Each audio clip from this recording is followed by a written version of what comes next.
Okay, and we're live. Welcome everybody to Virtually Connecting. We are at the OLC Accelerate Conference. I'm very excited to have a special guest who is presenting at the conference here to have a conversation with us today. To get started, I'm Kristen Eshelman. I'm going to be leading this session or moderating this session and helping to coordinate whatever anybody needs on the virtual side. Patrice, I'm sorry, I already say your last name wrong. Patrice Torvisia is going to be facilitating on the on-site side, and I'm going to turn it over to you, Patrice, to introduce our guest. Hi, everyone. Thanks for joining us today. I'm Patrice, and I'm an instructional designer at Cornell University and virtual buddy to a couple of sessions here that I'll promote. We are having another one at 1:45 p.m. today and one at 6:15 if anybody wants to join in. And I met Roz actually recently at a conference where the focus was on women in IT leadership, and we got chatting, and when I heard about the work she was doing, I thought she would be an awesome guest for us to have. And she actually just finished her presentation and zipped right over here. Ran down here. Yeah. And so I'll turn it over to you to introduce yourself. Hi, I go by Rose, actually. Rose, I pronounce it Rose, but it's spelled as Roz. And you know, 6 degrees of connection. Yeah. I found out she's in Cornell. I graduated from Cornell some years ago. Hey, and Julie's online as well. So I'm actually pulling in a couple of other people. Hopefully they show up online who will be able to answer some questions as well, because they were online with me in my presentation just now as my co-conspirators. So I would be very happy to answer questions. There is a folder that has all my presentation material. You're welcome to take a look at it. But in a nutshell, basically what I presented is how do you create learning, not just at student level, but at instructor and instructional design level for us, the adults who are running the courses. How do you actually take that pedagogy and use it on ourselves? And of course, we're going to fail miserably.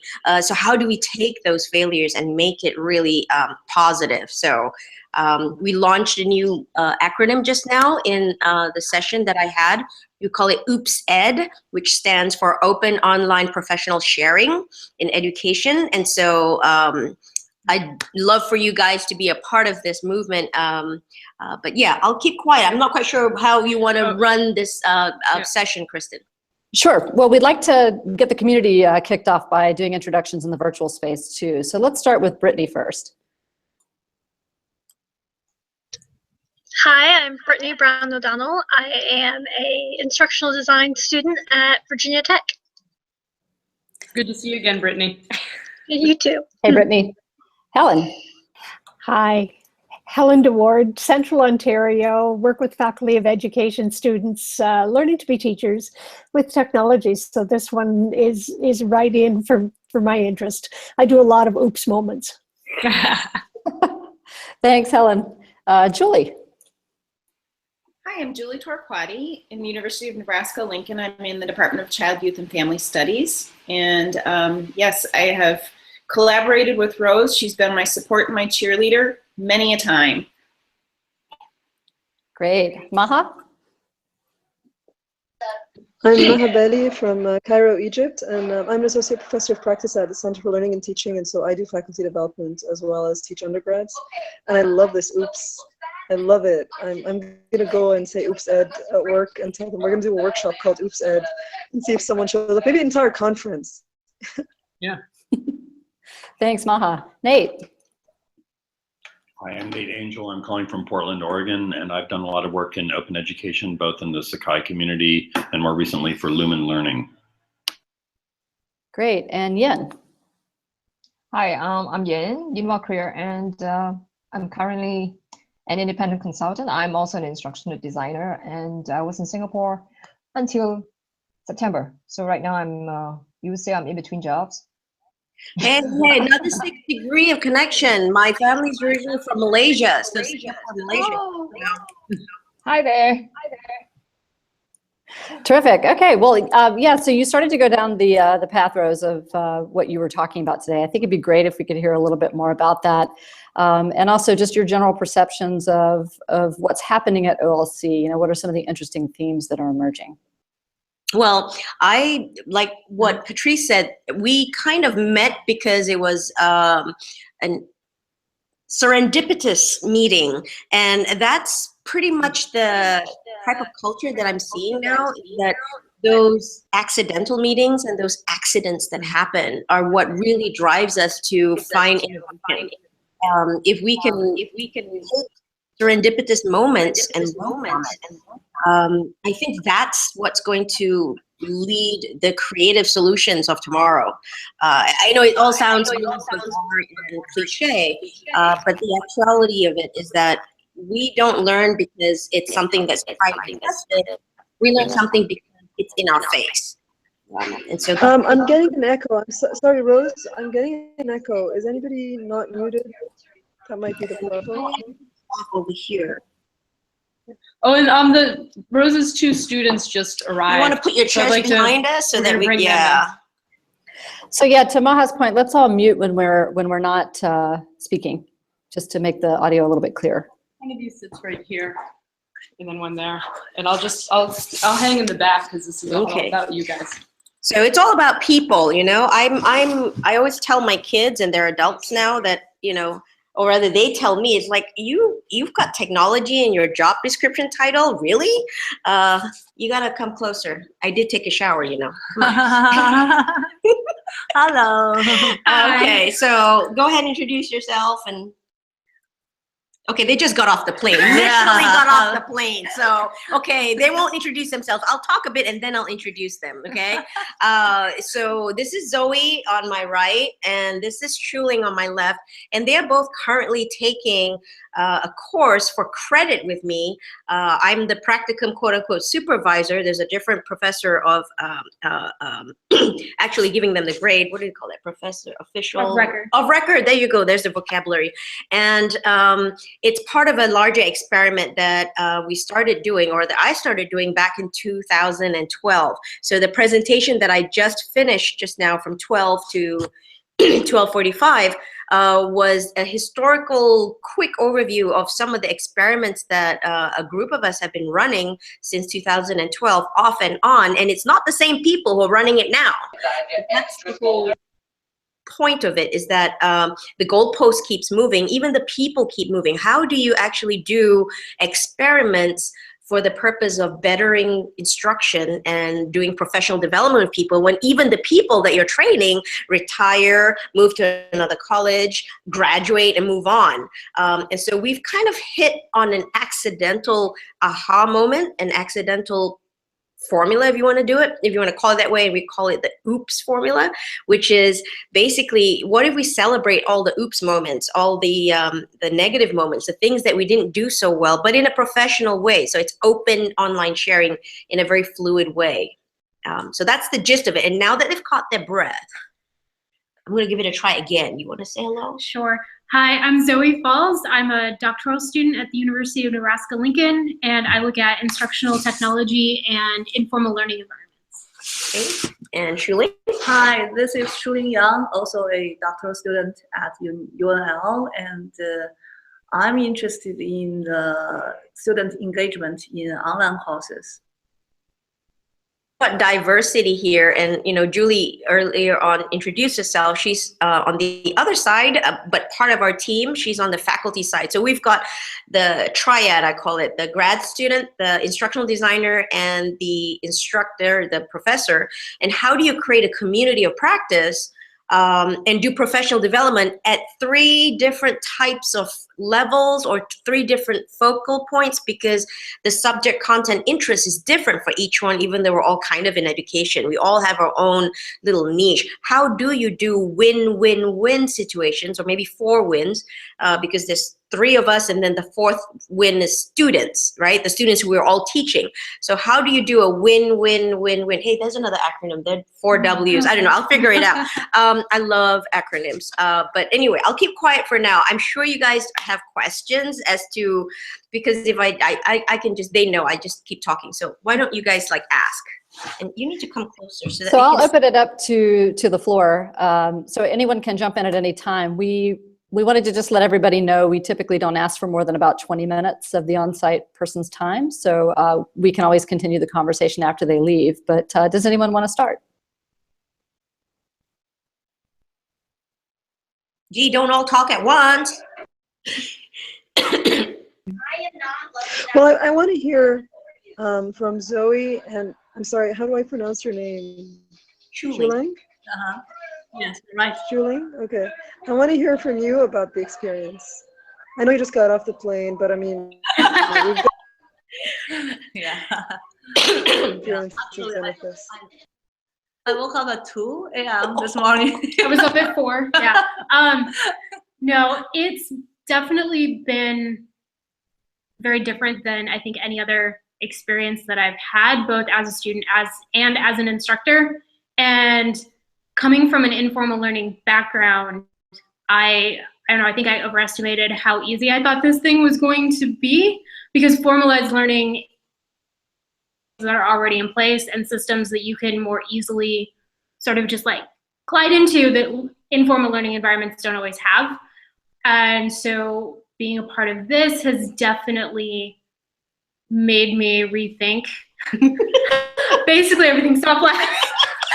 I'm just laughing because, she's got scars. You got to see her emotional scars. I mean, blood everywhere. I'm just but I've definitely appreciated having other people be a part of it and seeing that faculty that are way more experienced in a lot of arenas still have the same problems that, grad students do. And, coming from a teacher ed program, we all have teaching experience coming into the program, be it K-12, be it informal, be it, even at community college level. So that kind of gives us the idea that we have a leg up on, we don't come from a teaching background.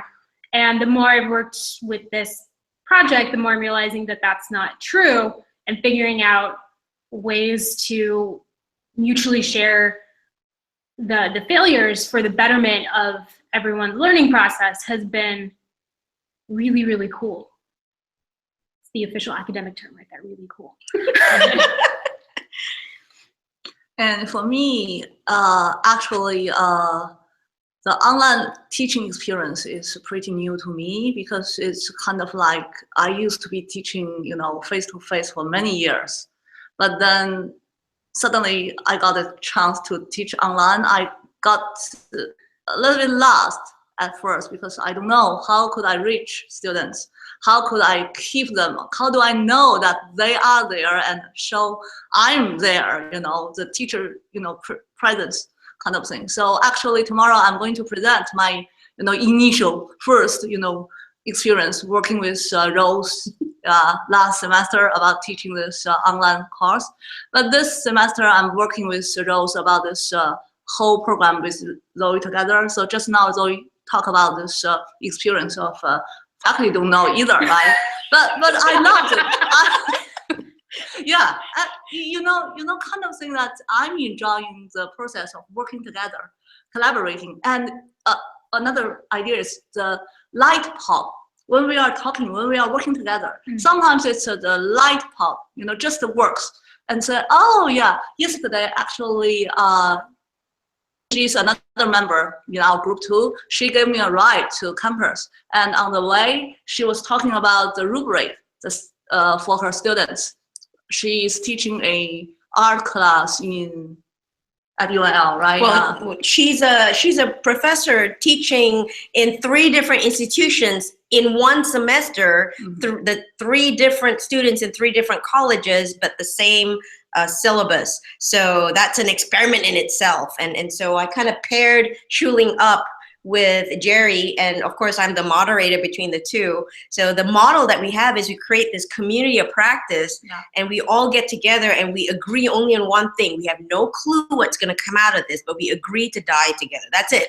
And I'm gonna, I know the question was to both of them, but I really would like Julie to say something about that, because she was in the session just before this. She's the other side. She's the faculty she represents the faculty who we work with. So Julie, would you mind sharing what you shared with the other group earlier? Well, I think so. There are a couple of things. It's about taking risks And hey, Shuling. And I think that when you talk about your role as the instructional designer, you talked a bit about the importance of trust. And of course, that's important between our students and us, and it's important between each other, because when you come along with this great idea and you have your infectious enthusiasm going on, and I trust that either it's going to work or, we're going to learn something and it's going to be okay either way. And so, it kind of surprised me the first time that we tried something together. It was, maybe 10 minutes before the beginning of a semester or something like that. And you said, why don't you go ahead and do this? And I was like, we lose out. Sorry, we're having oops moments in here. Okay, keep going, Julie. Well, so that's it. It's really this business about being willing to take a risk, trusting each other, and being really upfront with students about the fact that you're trying this, because they'll generally, even if things don't work out exactly the way that you plan, they'll generally give you the benefit of the doubt if you're very upfront with them about the fact that you're trying things to try to make a better experience for them.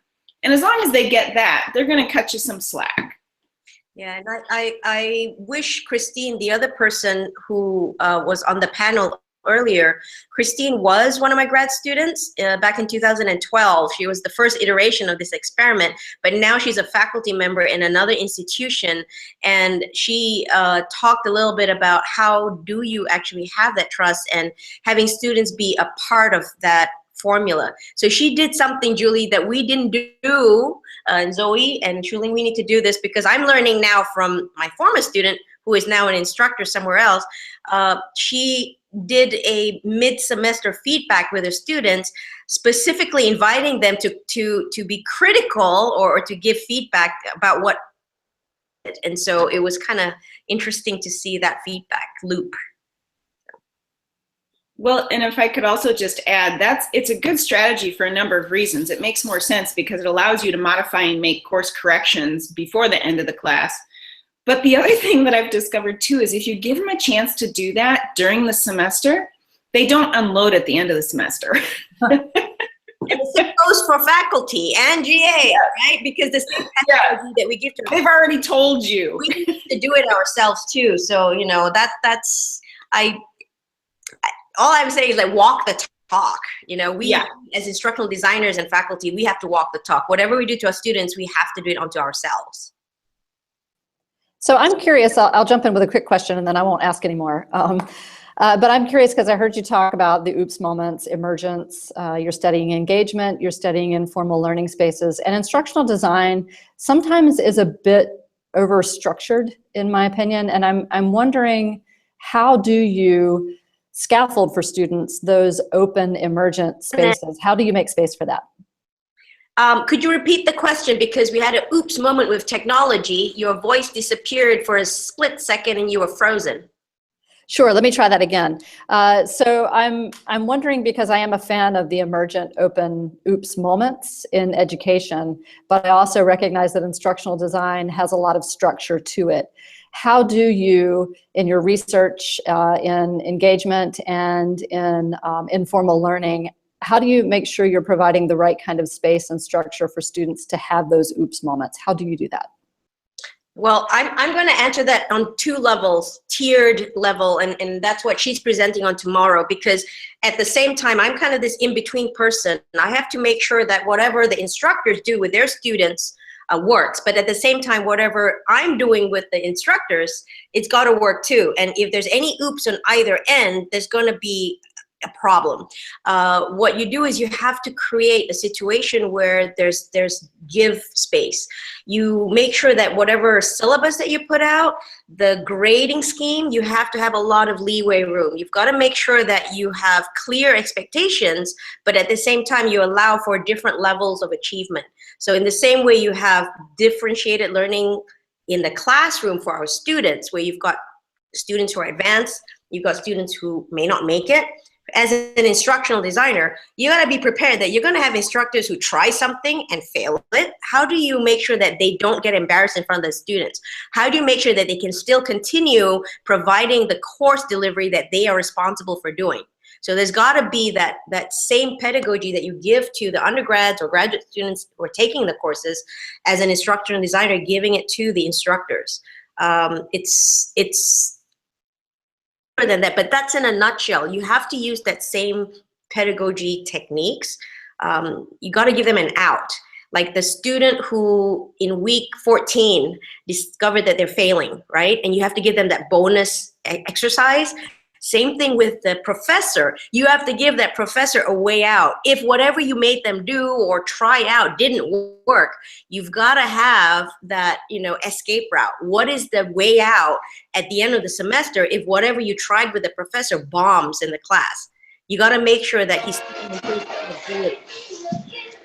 That's really important. This is one of the things, I'm going to come and listen to this again later because I have to escape myself right now. But this is one of the things that I'm trying to work with faculty on, is that, yeah, maybe I should show them that escape route early on so that they're not afraid of failing, and then they can take more risks that are, within reason. Because some people feel really bad when things don't work. I'm saying, oh, we can try it again, we can change it, whatever. But I think making that explicit is great. I'm going to make so much. You guys, of course, continue. Survive oops. That's a good idea.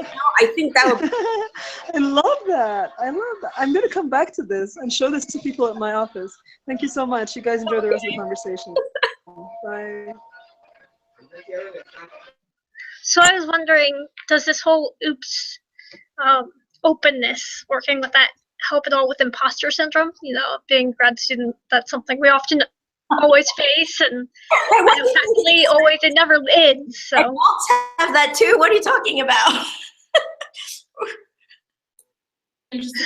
Especially for me, because there is that imposter syndrome of grad student, and here I am like teaching undergrads, and who says that gets to happen?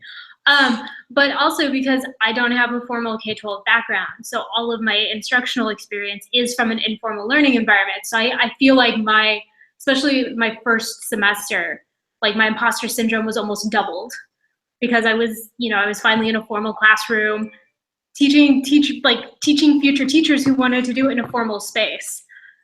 So what I appreciate about that setup is my course by default was designed with a lot of that looseness, and I learned very quickly too much looseness, because I freaked out my entire classroom, because they were seeking rigidity in the assignments and in other things that just wasn't there, and me telling them, no guys, you just need to try it.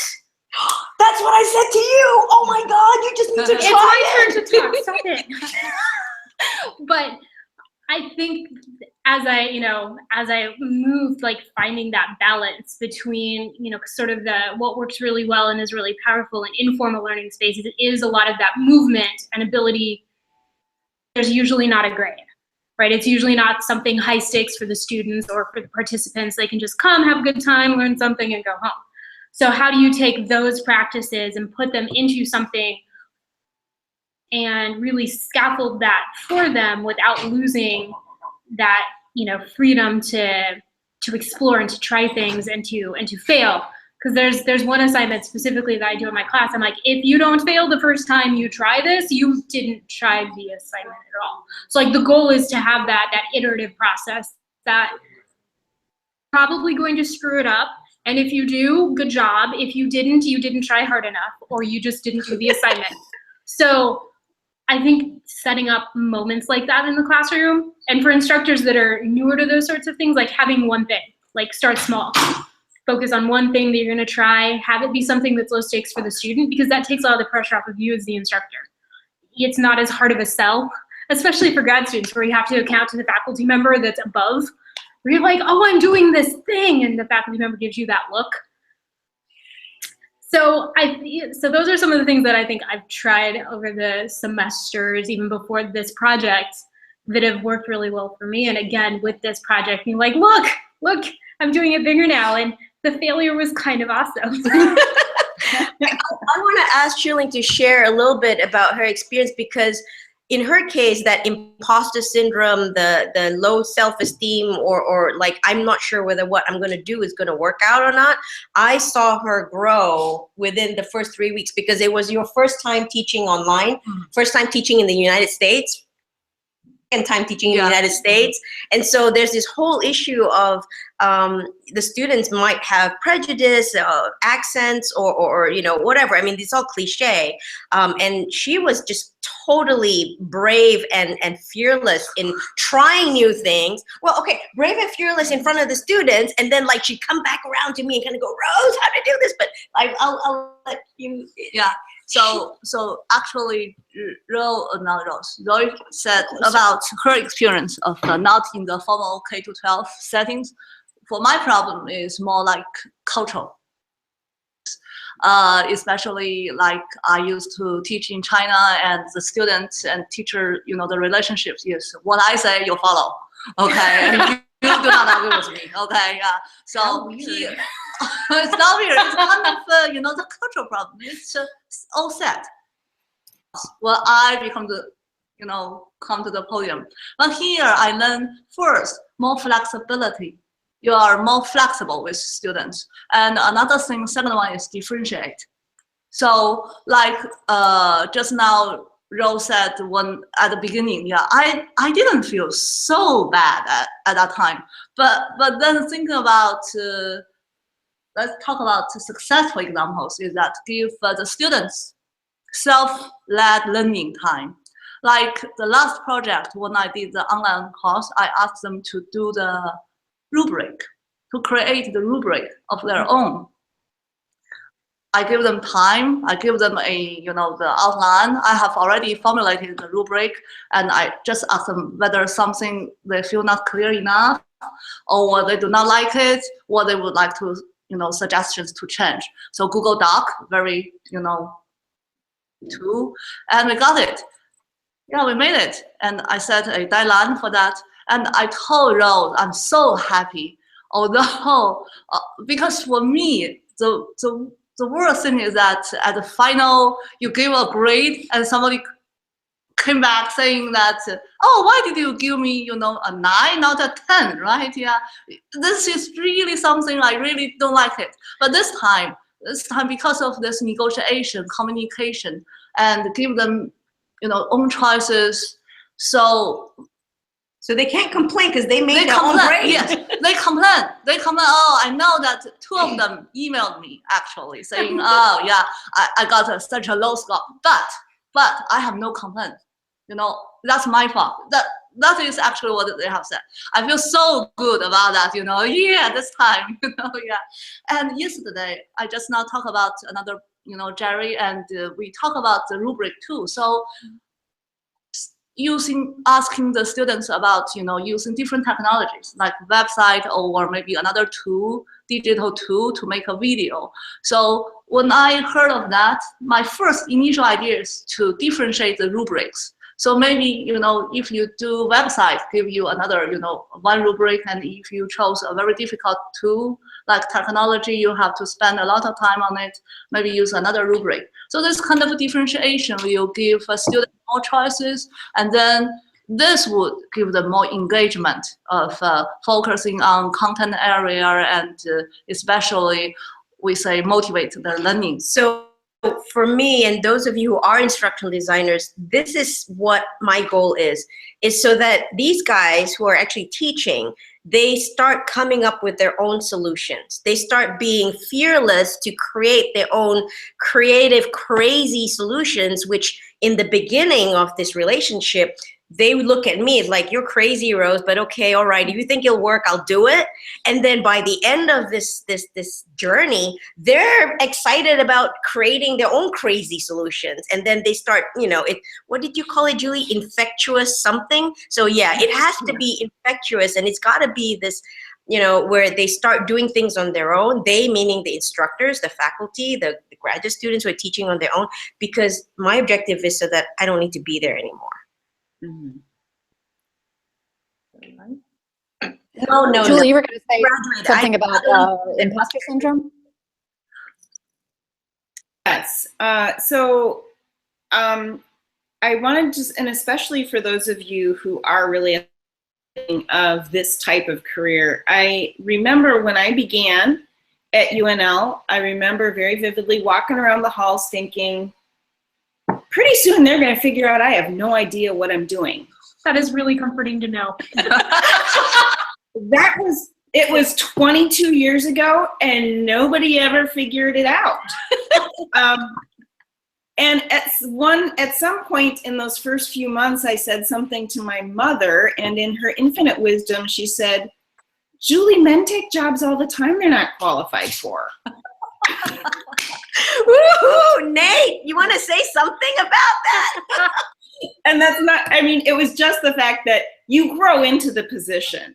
You're not expected to be expert when you start the position. And having been on many search committees, you know, we're looking for the person who has the potential to step into this and to do what you're talking about all the time, sort of boldly go where no one has gone before. But you're not expected to have done that already. The only male person, can I ask you, Nate, how did you, what was your reaction to that? Oh, I totally agree with what you're saying, and especially in this time when I think we have an example of a man taking a job that he's specifically not well prepared to do. But I'll leave politics out of it. So certainly not offended, and I think that happens all the time. And I think boys are trained culturally to feel more comfortable in situations where they may not have prior experience or validation, and so I think men kind of come to the table with an easier time with that, based on my observation and experience. Thank you for your understanding. I have one question. Can I just ask the panel, anyone here anyway, because we talked a lot about balance. So how do you strike a balance between, you know, what students like when you ask them for feedback? So they'll tell you what they like, but what about what you have to do to help them learn? So how do you strike a balance between learning and what they like? Because when you ask students, they'll tell you, oh, I don't like this and I hate this and I hate this. Then you have this whole long list. So how do you please them and still want to do something that helps them to learn? What are your thoughts on that?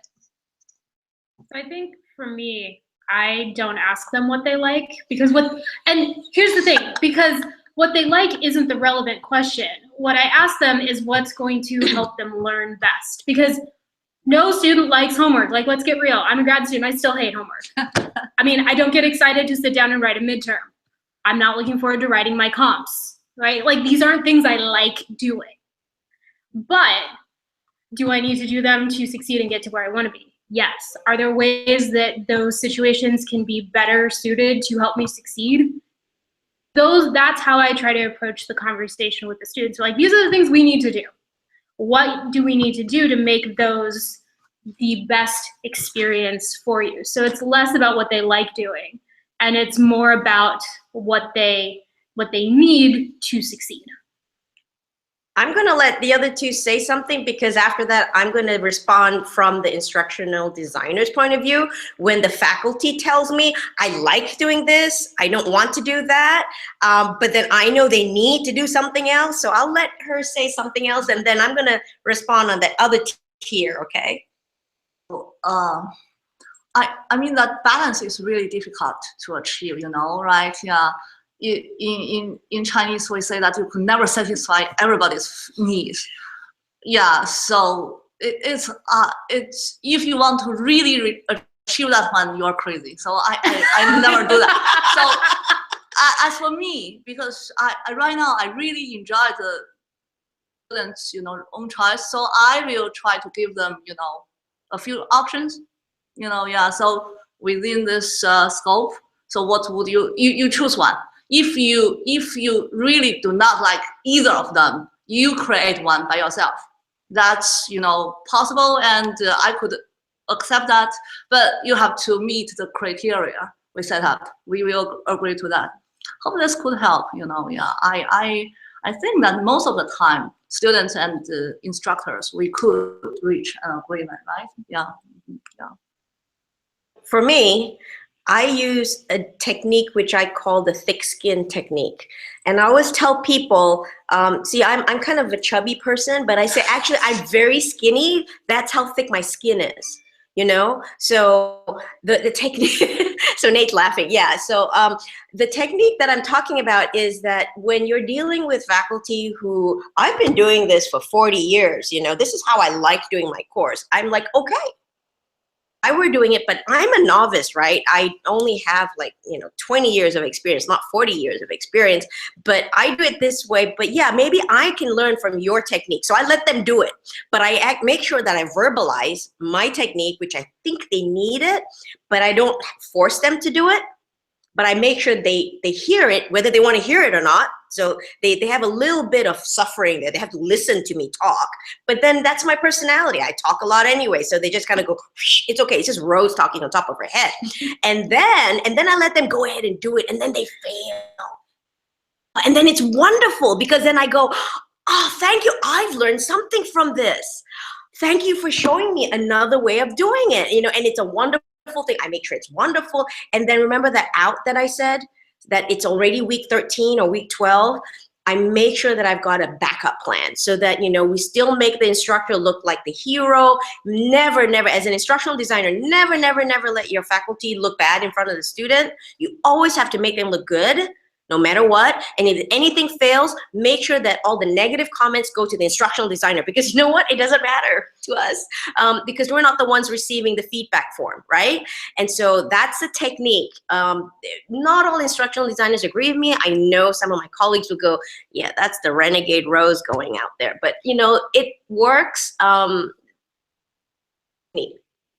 And I just want to jump in because we have another session that's starting at 1:45, and this has been such a great conversation, but we can keep it going on Twitter. Yeah. Well, thank you, people. All right, thanks, guys. Thanks for joining us, and yeah, let's keep the conversation going online. Bye, guys. Thanks, everyone. Bye.